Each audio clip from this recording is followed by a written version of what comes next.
तिगाड़ा काम बिगाड़ा।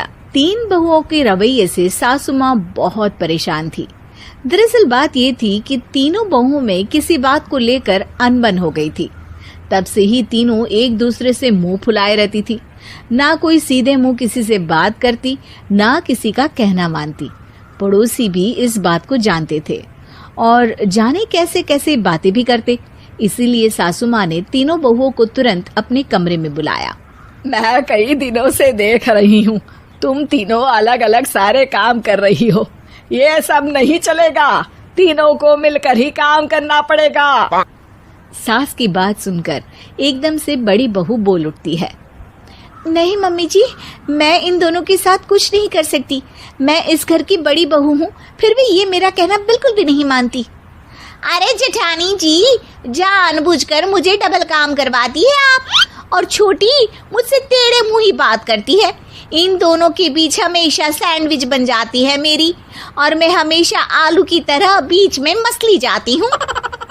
मम्मी जी, इन दोनों को लगता है कि मैं छोटी हूँ तो इनके पैरों तले दब जाऊंगी, लेकिन नहीं, मेरा भी उतना ही अधिकार है जितना इन दोनों का है। बड़ी आई दोनों मेरी चुगली करने के लिए, मुझे क्या कम समझ रखा है। तीनों बहू एक दूसरे से बहस करने लगती है और सास दोबारा ये देखकर टेंशन में आ जाती है और सबसे कहती है, चुप हो जाओ, अब से तुम तीनों सारे काम एक साथ करोगी। आंख बंद करके एक दूसरे की बात सुनोगी। तुम तीनों इस बात को गांठ बांध लो, वरना अगली छुट्टियों में तुम्हारा अपना मायके जाना कैंसिल। सास की बातें सुनकर डर के मारे तीनों हामी भर देती हैं। जी मम्मी जी, मैं समझ गई। हाँ मम्मी जी, जैसा आप कहें। आप जो कहेंगी मैं वही करूंगी। तीनों बहू सास की बात को गांठ बांध लेती है और वादा करती है कि अब से सारे काम वो तीनों एक साथ मिलकर ही करेंगी। ये सब देखकर सास खुश हो जाती है और वहां से चली जाती है। नीचे जाकर वो देखती है कि घर में शर्मा जी आए हुए होते हैं। सास जोर से आवाज लगाकर कहती है, अरे बहू, जरा चाय बनाकर तो लाना, शर्मा जी आए हैं। सास की बात सुनकर तीनों बहू तुरंत किचन की ओर भागती है और चाय बनाना शुरू कर देती है। मुझे तो एकदम मसाले वाली कड़क चाय पसंद है, तो हम शर्मा जी के लिए मसाले वाली चाय ही बनाएंगे। अरे नहीं दीदी, गर्मी के मौसम में मसाला चाय कौन पीता है? मैं तो शर्मा जी के लिए इलायची वाली चाय ही बनाऊंगी। ये कैसी बात कर रही हैं आप दोनों? मेरी मम्मी ने सिखाया है कि मेहमान को ज्यादा दूध और शक्कर वाली चाय देनी चाहिए, वरना वो घर वालों को कंजूस समझते हैं। तो मैं तो शर्मा जी को ऐसी ही चाय दूंगी। तीनों बहुएं अपने अपने तरीके से चाय में शक्कर, मसाला, पत्ती सब डाल देती है। उबलने के बाद तीनों मिलकर चाय बाहर लेकर जाती है और शर्मा जी और सासू माँ को देती हैं। चाय पीने के बाद शर्मा जी सासू माँ को देखकर शर्मा जाते हैं और शर्मिंदा महसूस करते हैं कि आखिर उन्होंने चाय पीने के लिए हामी क्यों भरी। सासू माँ भी चाय पीना शुरू करती है और कहती हैं, अरे बहू, ये कैसी चाय बनाई है? चाय है या मीठे दूध की बासुंदी? हाँ, चाय अच्छी नहीं लगी क्या? कोई बात नहीं, हम पराठा बनाकर लाते हैं। चलो चलो अंदर। हाँ चलो। हाँ, आती हूँ मैं भी। नहीं नहीं, मेरा पेट चाय ने ही चौपट कर दिया, वही काफी है। पराठे से पोपट नहीं करवाना, मैं तो चलता हूँ। शर्मा जी चुपचाप पतली गली से निकल जाते हैं। अगले दिन सास बहुओं से कहती है, अरे बहू, जाओ जाके ऊपर के गेस्ट हाउस की सफाई कर दो।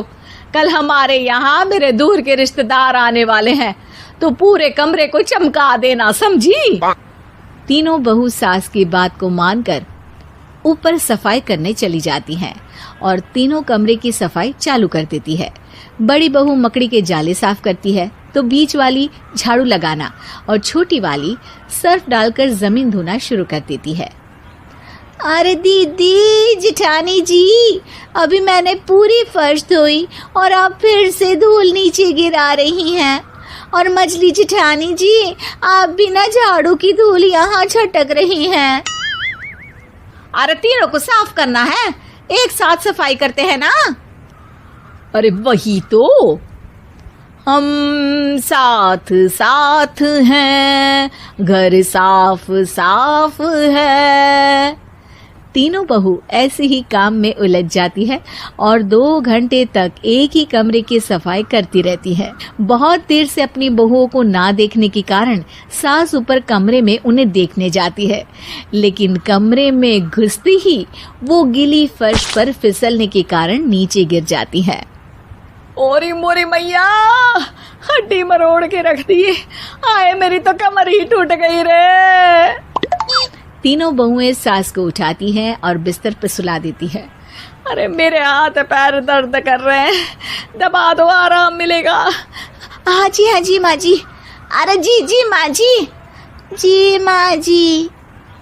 और तीनों बहुएं एक साथ सास के हाथ को दबाना शुरू कर देती हैं।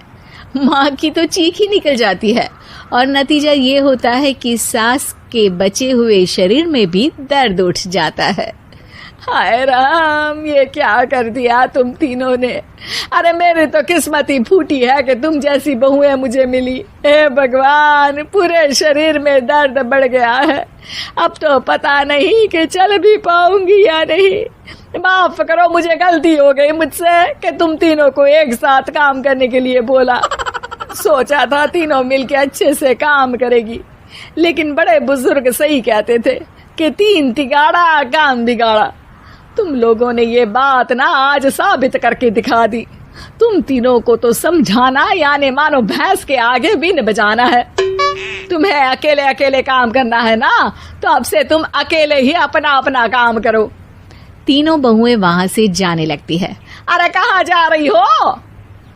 आप ही ने तो कहा कि अपना अपना काम करो, तो मुझे मुल्तानी मिट्टी लगानी है। अरे मुझे भी तो नेल पॉलिश लगानी है, मुझे ना मेहंदी लगानी है। सास अपना सर पीट लेती है और कहती है, अरे मुझे भी लगाना है कुछ। क्या माँ जी? क्या माँ जी? क्या माँ जी? तुम्हारे घर वालों को फोन तुम्हारी हरकतें बताने के लिए।